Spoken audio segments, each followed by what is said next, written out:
Assalamualaikum warahmatullahi wabarakatuh. Waalaikumsalam warahmatullahi wabarakatuh. Amin, alhamdulillah. Suatu kehormatan datang Master Jamur dari Indonesia adalah Bapak Sumedi Eswil MMA, owner dari PT Media Agro Merapi, Mushroom Industry, Training Center, dan General Trading. Dan juga beliau adalah owner dari Sanggar Tani Media Agro Merapi, pusat pengembang dan pelatihan agribisnis jamur. Sekarang kita ngomong-ngomong dulu Pak ya. Pak, saya panggil Pak Sumedi Pak ya? Iya, Medi atau Sumedi, silakan. Ini pundi Pak? Saya dari Sleman, Yogyakarta. Dari Yogyakarta, Indonesia. Jadi gini Pak Sumedi. Pak Sumedi ini kok tiba-tiba orang dari, iya, ini kan dari Indonesia. Saya tahu ini dari Indonesia Pak. Karena saya penggemar jamur dan pernah lihat Bapak di media. Waduh, keren banget nih. Pengen datang. Loh kok tiba-tiba kok menclok sampai di Amerika ini sebenarnya boleh nggak ceritain sejarahnya kenapa Bapak kok sampai ke Amerika dan tujuannya apa? Cerita sedikit apa aja? Insya Allah boleh. Baik Pak Sarif atau Pak Tani ya. Pak Tani ya. Sahabat-sahabat semua ya. Sebelumnya perkenalkan nama saya Sumedi ya. Kalau di Jogja Sumedi Purbo ya. Saya di Sleman, Yogyakarta, Indonesia. Jadi dari Amerika menuju Amerika. Oh, Amerika. Keren. Biar kelihatan dekat gitu ya, padahal jauh ya. Betul, benua kan. 20 jam lebih. Iya. Baik Pak Sarif ya, jadi saya kesini sebetulnya ya ada banyak tujuan sebetulnya. Wow. Ya minimal beberapa tujuan. Boleh sebutin nggak nanti kan? Boleh. Oke. Ya. Jadi memang saya ini kan pelaku jamur lokal ya di Indonesia, bahkan mungkin di sana tingkat pelosok lah di desa karena di lereng Merapi. Cuman saya punya obsesi besar untuk melihat ya atau membangun agribisnis jamur Indonesia yang betul-betul modern ya. Wow, pengennya luar biasa Pak itu ya. Terus? Sampai kemudian kita jelajah dengan berbagai asosiasi jamur yang ada di berbagai negara ya. Mungkin kita juga terkoneksi dengan pelaku-pelaku jamur di luar Indonesia. Di luar negeri juga Pak ya? Di Malaysia. Di Malaysia, Thailand, apa lagi Pak? Di Australia kita dengan AMGA ya. Australian Mushroom Growing Association. Wow, ya. Terus? Kemudian di US juga salah satu industri besar kan di. Wah, sangat inspiratif banget nih. Betul ya. Kita pengennya kan lihat perkembangan jamur di luar untuk kemudian apa yang bisa kita adopsi untuk dikembangkan di Indonesia. Begitu Pak Sarif.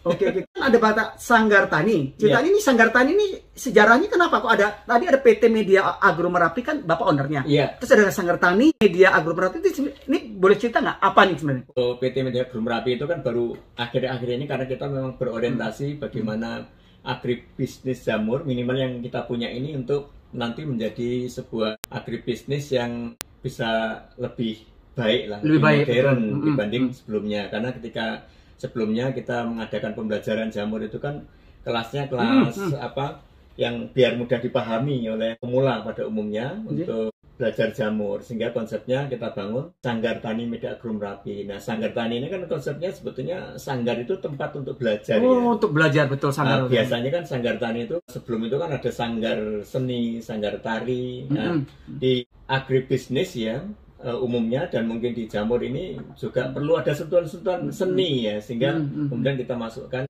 dalam konsep sanggar gitu ya. Kita tempat belajar untuk bertani begitu ya. Mungkin hampir sama dengan Pak Sarif ya, Pak Tani yang dibangun ini kan dalam kerangka untuk edukasi, untuk pembelajaran begitu kan. Jadi konsepnya sebetulnya sama, kita punya misi yang sama untuk pembelajaran, untuk edukasi. Hanya memang kalau cerita dari munculnya nama Sanggar Tani ini pada waktu itu kan umum kalau di Indonesia itu berlomba-lomba ya, dari dinas itu kalau mau mencairkan dana bikin kelompok tani, kelompok tani, sehingga image-nya ketika kita bikin kelompok tani itu image-nya itu kita mau nyadong dana. Oh, nyadong tuh Bapak? Nyadong minta dana dari pemerintah gitu. Iya, dan ini yang menurut saya apa ya kurang mendidik karena ketika konsepnya dibangun mindset seperti itu, ya petani nggak akan berkembang. Itu betul. Jadi dibantu seberapapun sulit untuk bisa berkembang. Ini kaitan dengan usaha juga. Ketika orang dibantu itu semangat untuk bekerjanya, ya semangat untuk berkreasinya itu jadi kurang. Karena selalu mindsetnya, wah cuman bantuan kok setelah itu berhasil juga enggak apa-apa. Karena dapat bantuan jadi hilang begitu aja, tapi konsepnya itu tidak masuk ke dalam pikiran. Begitu dapat uang lepas. Iya. Gitu ya. Oh, oke. Nah, itulah kemudian kita mencoba untuk membuat sesuatu yang baru, yang dimana minimal itu sesuatu yang berbeda dari kelompok tani kemudian menjadi Sanggar Tani Media Agro Merapi. Oh, dan di Sanggar Tani itu Bapak itu emang edukasi atau banyak banget yang belajar nggak tahu gimana Pak? Iya, di tempat kita ya tempat untuk belajar, akan tetapi kita mengedukasinya secara kita upgrade ya. Jadi yang belajar ke tempat kami itu ya rata-rata petani-petani mandiri. Petani mandiri. Artinya ya dengan petani mandiri itu dia punya greget yang lebih dibanding sebelumnya begitu. Berkaitan dengan PT ini karena Bapak mendudukan PT Media, apa yang dilakukan Bapak itu apakah hanya menjual atau terus mengedukasi atau memberikan terus dibeli lagi? Iya, jadi kalau dari Sanggar Tani memang kita upgrade menjadi PT meskipun kita tidak menampakkan ke mitra-mitra kita kita PT gitu kan supaya nggak ada sekat, karena ketika kita ada PT itu kan kesannya itu ada sekat, orang mau masuk itu sungkan gitu. Ya. Nah, tapi yang di PT ini lebih ke arah ke internal kita, bagaimana kita menjadi lebih baik dalam kerangka untuk mengedukasi yang lebih maksimal lagi gitu. Bapak juga menjual Pak ya? Iya, kita hulu hilir Pak Sarif. Gimana sih? Boleh ceritain hulu hilir gimana sih? Hulu hilir itu yang namanya agribisnis kan memang harus dikonsep hulu hilir. Hulu hilir itu ya dari mulai yang kita kerjakan ya. Misalnya dari di jamur, bidang jamur itu kan mulai dari bagaimana membuat kultur jaringan jamur, kemudian kita juga budidaya, kita juga memegang pasarnya, kita juga membuat olahannya. Jadi hulu hilirnya itu mencakup itu, jadi dari off-farm ke on-farm gitu ya. Jadi itu ke depan ya memang harus seperti itu. Termasuk jamur ini, menurut saya sahabat-sahabat semua yang mungkin menonton video ini, terutama para pemerhati jamur atau mungkin pelaku-pelaku agribisnis jamur di Indonesia, mau tidak mau ya, ketika kita ingin jamur kita berkembang ya, agribisnis jamur di Indonesia berkembang ya harus mengarah ke agroindustri ya, ke agroindustri. Jadi tidak sebatas berhenti di hulunya saja, tapi bagaimana di hilirnya itu juga pada akhirnya ke hilirisasinya itu industrialisasi jamur. Oke, Bapak gitu. Berarti menjual terus juga membeli juga nggak dari petani-petani? Oh, membeli juga. Ya, jadi memang kemitraan kita kemitraan mandiri. Kemitraan mandiri kita memang menjual benih, kita mendampingi, nanti jamurnya dipanen juga kita menampung kembali, ya, membeli kembali. Ada sebagian yang kita olah, ada yang sebagian kita jual kembali. Oke. Gitu. Terus itu ternyata juga mentor juga Pak ya? Iya. Waduh, mentor. Waduh. Kemana-mana Pak ya? Diminta ke berbagai tempat ya, daerah. Oh, biasanya apa? Pangsanya itu apa Pak? Misalnya kelompok tani atau umum atau mahasiswa atau apa gitu kan? Ya macam-macam. Ada mulai dari kita diminta oleh dinas pertanian, dinas koperasi, dinas kehutanan untuk memberikan pelatihan, memberikan pendampingan. Ya. Keren. Kemudian di tempat kami juga biasa untuk KL ya. KL apa Pak? Kuliah kerja lapangan, KKL kuliah ya, kerja lapangan ya, oke. Baik pelajar, baik mahasiswa, dan juga untuk penelitian ya, baik penelitian mahasiswa, dosen maupun lembaga penelitian. Nah, saat ini kita juga sedang ada kerjasama penelitian dengan Nagoya University. Oh, ya. Jepang dong tuh Pak? Jepang. Wow, kerjasamanya bukan di Indonesia tapi di luar. Dengan luar. Oh, ada kerjasama juga. Oke. Dan juga tidak menutup kemungkinan dengan negara lain yang sedang kita jajaki dengan Singapura, dengan Malaysia. Oke. Gitu. Sekarang saya bahas sudah ada di Amerika. Iya. Tujuan ke Amerika itu tujuannya apa sih sebenarnya itu? Dan dalam rangka apa ini biar para penggemar pertanian di Indonesia pada tahu? Nah, ini nih. Penasaran banget ini. Penasaran dong. Orang sekarang nih Bapak ini kan di Indonesia udah punya usaha, punya owner, punya karyawan segala macam. Dan saya udah ngeliatin loh Pak, di sini ada YouTube-nya segala macam tuh. Ya kalau teman-teman ke Merapi harus ngeliat usahanya Bapak. Ya baik Pak. Jadi memang ke sini itu ya ada beberapa hal. Salah satunya ya kaitan dengan jamur Pak. Ya kaitan dengan jamur ya. Karena kita memang ingin melihat bagaimana industri jamur di US ya. Sebetulnya impian itu sudah lama. Oh, sudah lama Pak. Harapan kita waktu itu ya kita minta bantuan kementerian ya, Kementerian Pertanian, minta tolong dong lah nanti ada pelaku-pelaku jamur yang bisa dikirim untuk studi banding atau apa. Terus. Tapi nunggu-nunggu itu kan nggak kunjung datang. Waduh, nah ini nih Ya, ungkapan dari seorang petani harus kita hargai ya. Jadi suatu masukan buat apa ya instansi ya. Nggak apa-apa, ini kan harus masukan bagus. Terus. Ya itu. Karena kita nunggu-nunggu juga nggak kunjung datang. Padahal kita di Indonesia sudah ada asosiasi, Pak. Oke. Ada MAJI, Masyarakat Agribisnis Jamur Indonesia. Itu di bawah Kementan. Oke. Ya, itu juga ya jalannya itu kalau pas ada program aja, kalau enggak ya enggak. Terus ada APJI, Asosiasi Pembudidaya Jamur Indonesia. Itu juga ada. Itu yang dibawa di luar Kementerian Pertanian. Tapi intinya memang para pelaku ini ya mengharapkan pemerintah ikut memikirkan ya bagaimana agribisnis jamur di Indonesia, karena sampai detik ini Pak Syarif ya, Indonesia ini masih mengimpor jamur. Wow, salah satu terbesar impor dari mana, Pak? Impor dari China, dari Korea. Ya. Bahkan mungkin ada sebagian impor dari Thailand, Filipina yang masuk ke Indonesia. Padahal kita kan punya kemampuan untuk memproduksi itu. Ya. Kenapa mesti kita impor? Ya? Dan di sini kita pelaku-pelaku jamur di Indonesia ini minta kementerian untuk bisa difasilitasi ya. Syukur bisa dibanding keluar. Tapi karena itu enggak ya. Bapak mandiri. Ya petani bergerak sendiri, termasuk salah satunya saya. Termasuk Bapak sendiri dengan modal sendiri. Modal sendiri. Masya Allah. Jadi ini luar biasa ya. Jadi kita tidak perlu mengharapkan, atau kita juga walaupun tidak ada bantuan, tapi kita punya dedikasi seorang petani ya. Jadi apapun resiko, apapun yang kita mau itu bisa kita usahakan sendiri, ya kan? Tanpa bantuan lain juga nggak apa-apa. Kalau ada bantuan ya terima kasih. Kalau nggak ada, jalan sendiri. Oke, terus Pak. Dengan kaitan Amerika nih bagaimana? Iya, jadi kaitannya itu. Nah, kebetulan kan kemarin COVID Pak Syarif ya. COVID sebelumnya kan saya nggak aktif di YouTube itu. Di lockdown ya. Di lockdown, tapi di Indonesia nggak di lockdown. Ini ada pembatasan sosial ya di Indonesia. Itu kan kita nggak bisa tersalurkan keluar. Kita juga nggak bisa bergerak keluar, orang luar nggak bisa datang ke tempat kami yang biasa untuk kunjungan, Pak. Biasanya kan rombongan tuh bis, kadang 2 bis, 3 bis, 4 bis itu datang ke tempat. Banyak banget ya, 2 bis, 3 bis. Nah, itu kan terputus, akhirnya ada memberi usulan, bagaimana Pak kalau bisa sharing edukasinya, pembelajarannya itu di YouTube. Nah itulah di pertengahan COVID kita buat YouTube, bikin channel YouTube. YouTube channelnya adalah Master Jamur Indonesia. Atau websitenya www.jamurindonesia.com. Instagramnya Master Jamur Indonesia. Kita bikin konten YouTube itu ya mengalir secara organik ya, akhirnya orang mengenal kita. Selama COVID kita share terus ya edukasi, pembelajaran, tutorial tentang jamur ya. Ya ternyata hutan luar biasa banyak ya. Jadi subscriber kita itu saya juga merasakan dengan bahasa Indonesia, tapi subscriber kita itu sempat kaget juga, ada yang telepon dari Arab.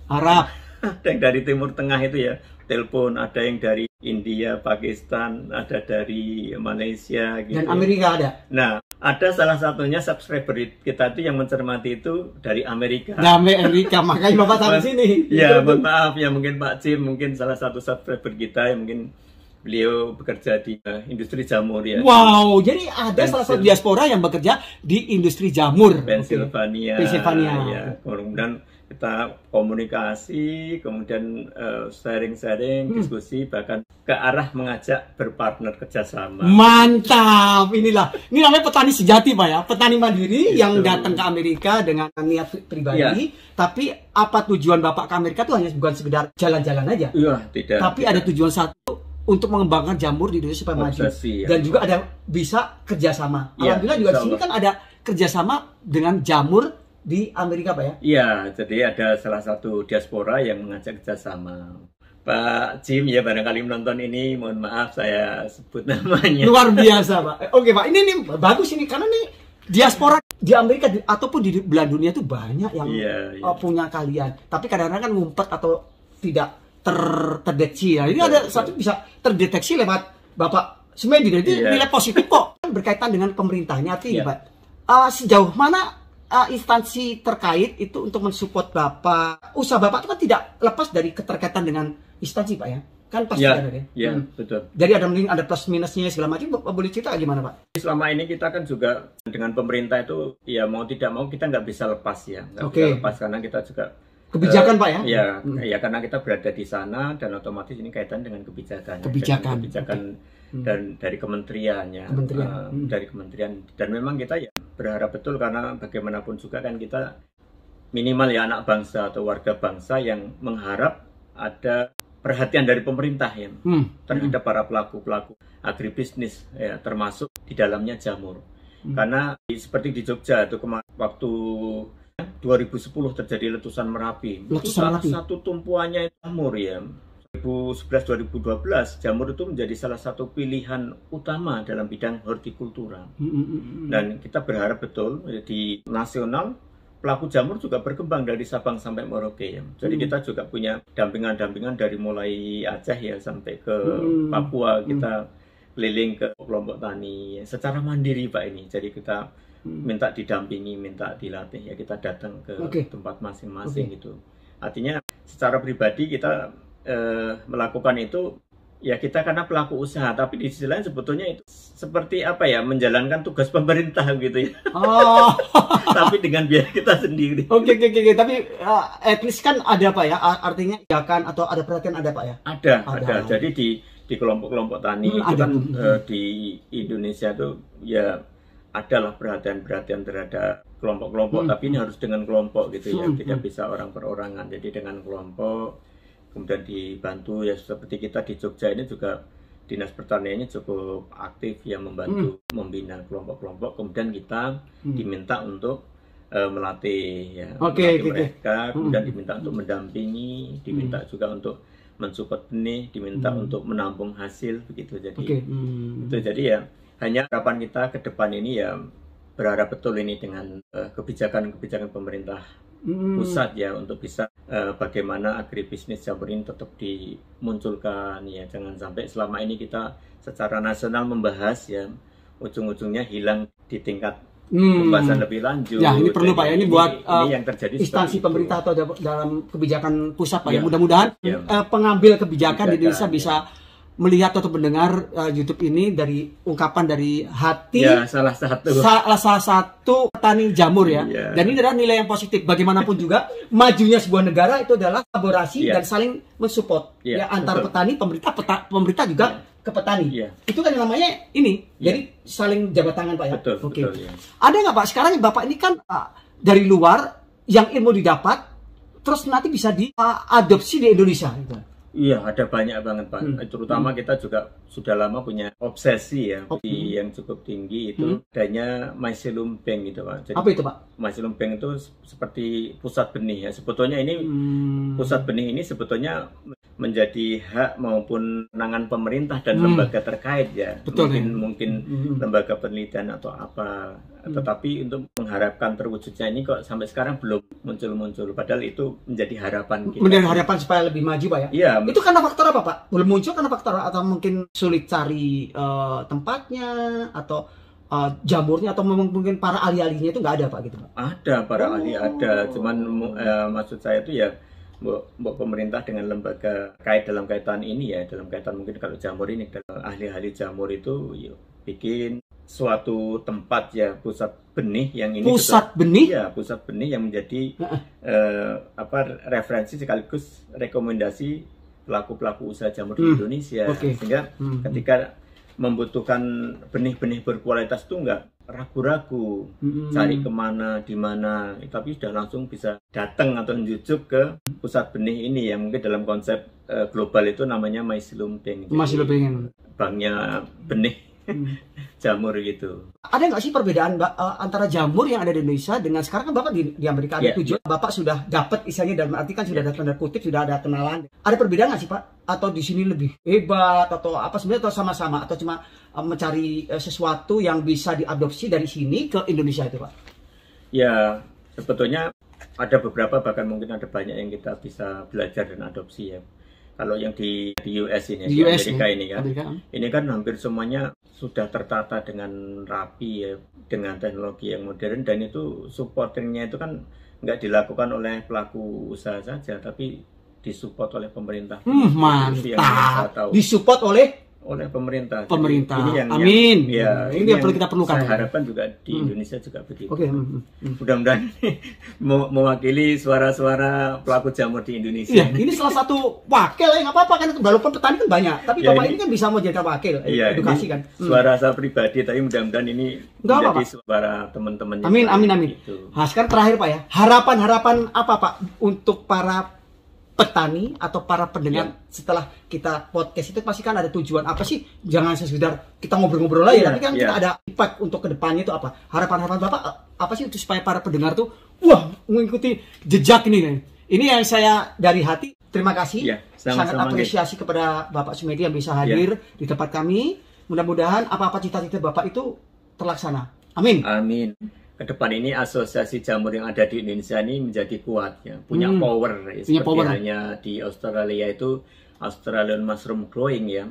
Itu walaupun jumlah petaninya nggak sebanyak di Indonesia Pak. Di Indonesia petani jamur ribuan Pak. Ribuan. Di Australia itu terbatas sahabat-sahabat semuanya terbatas, tapi asosiasi jamurnya AMGA itu punya power. Cara dengan kementerian ya itu betul-betul diperhatikan gitu. Nah sementara di kita kadang-kadang ngumpul petani nasional di Jakarta ya, nanti cuma diakomodir tapi hilang. Repot ini. Mudah-mudahan ke depan jangan Pak ya. Saya harap kita harapkan betul-betul. Inilah Kementerian Pertanian kita untuk khususnya di bidang hortikultura ya, Dirjen Hortikultura ya. Tolonglah direvitalisasi lagi asosiasi Bapak Ibu yang ada di Kementan, mudah-mudahan mendengar ya. Indonesia ya. Yang kedua, harapan kami juga ya tolonglah ini betul-betul pelaku-pelaku jamur yang ada di Indonesia dari Sabang sampai Merauke, tolong ini digatekke ya, diperhatikan ya.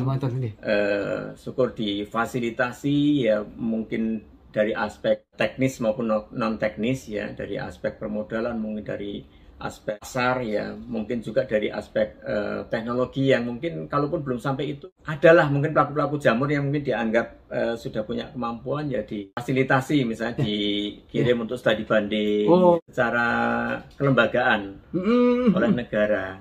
Kan berbeda sekali Pak Sarif kalau misalnya kita mau kunjung ya ke negara ini yang ngirim pemerintah dengan kita berangkat sendiri kan berbeda sekali. Karena kalau antar lembaga itu kan lebih betul, antar government itu kan ya tentu hubungannya lebih enak. Harapan sih itu. Terima kasih banyak Pak ya. Dan boleh nggak nih kalau teman-teman mau berkunjung ke usaha Sangat boleh. Nah teman-teman boleh saya sebutin Pak ya. Jadi sahabat-sahabat petani ataupun diaspora di mana saja, kalau mau datang ke tempatnya, alamatnya adalah Dusun Grogol, Umbul Harjo, Cangkringan, Sleman, Yogyakarta. Oke, Cangkringan, Sleman, Yogyakarta. Di alamat website sahabat-sahabat semua di www.jamurindonesia.com itu sudah ada alamat, ada mapnya, ada nomor teleponnya, lengkap. Link-linknya mantap. Monggo silakan kunjungi website jamurindonesia.com. Matur nuwun Pak Sumedi. Sama-sama. Saya sangat bahagia dan terhormat dengan kedatangan Bapak. Sama-sama. Mudah-mudahan apa-apa yang Bapak cita-citakan untuk memajukan petani Indonesia tetap semangat dan tetap maju. Semangat. Itulah Indonesia. Terima kasih. Slogan Gemah Lipah Roh Jinawi. Titik tentrem kerto. Oke. Yang penting Pak, negara kita adalah negara agraris. Ya kan, jangan sampai petani kita tuh punah. Ya kan? Jangan sampai generasi ke depan kita tuh hilang gitu aja. Dengan adanya Bapak, ada para jamur-jamur yang lainnya. Amin. Saya akan ngasih kenang-kenang kepada Bapak buku karangan saya. Siap, terima kasih. Intal sebelumnya sahabat-sahabat semua, saya juga menyampaikan terima kasih nih Pak Sarif ya, Pak Sarif Saifullah. Ini dikenal di sini Pak Tani Philadelphia karena beliau memberi inspirasi kepada petani-petani terutama dalam kaitan urban farming ya. Nah, ini luar biasa. Saya sebetulnya udah lama ini ngefan ya dengan beliau ini. Lebih kaget lagi ternyata Pak Tani ini asalnya dari Magelang, Jawa Tengah, jadi dekat tetangga gitu. Bineka Tunggal Ika. Iya. Betul banget ya. Ini adalah mengedukasi, namanya Haikal Garden. Jadi untuk supaya orang mencintai tanaman sejak usia dini. Ini Haikal Garden. Terima kasih. Ya, ini. Ikuti terus liputan-liputan dari saya, Sarif Saifullah, Pak Tani Philadelphia dalam sesi-sesi berikutnya yang tentunya menarik. Salam merdeka. Merdeka.